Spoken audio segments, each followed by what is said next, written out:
it is stated very, very clearly that you cannot raise a militia, you cannot raise an army without an act of parliament. Those national security forces, who are they? What act of parliament established them?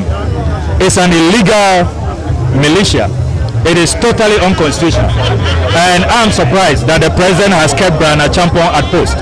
One of the reasons why we are demonstrating today is for those who engage in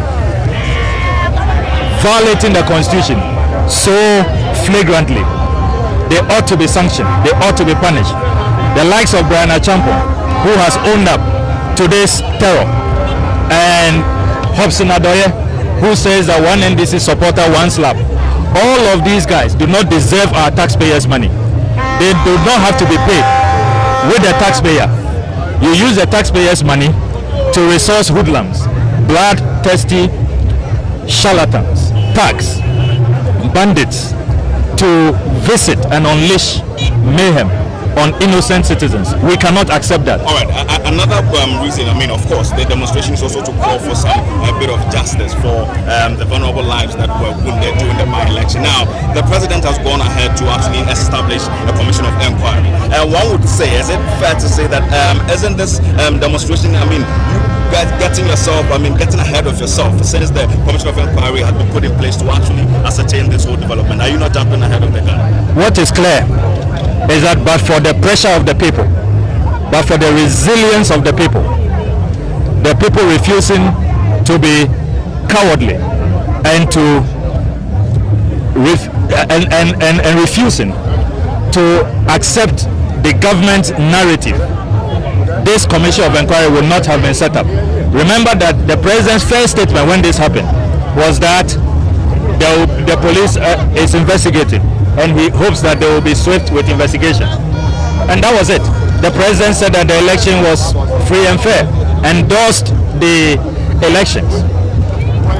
Government officials, the information minister, deputy information minister, said that there will be no commission of inquiry. It had to take pressure. It had to take the resistance of the people, the massing up of the people. But for this advertised demonstration, what we did in Parliament by staging a walkout and marching to the police headquarters and sending a clear message that we will not accept a state of lawlessness, this commission of inquiry will not have been set up. Even after this commission of inquiry has been set up, we want the commission members to know that we expect them to do a fair job.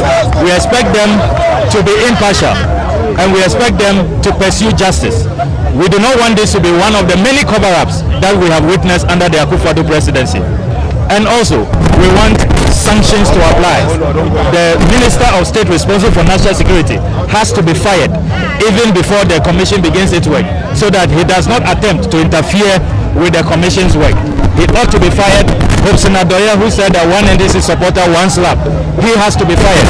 The president must send a clear message that he does not believe in all die be die, that he does not support state-sponsored terror.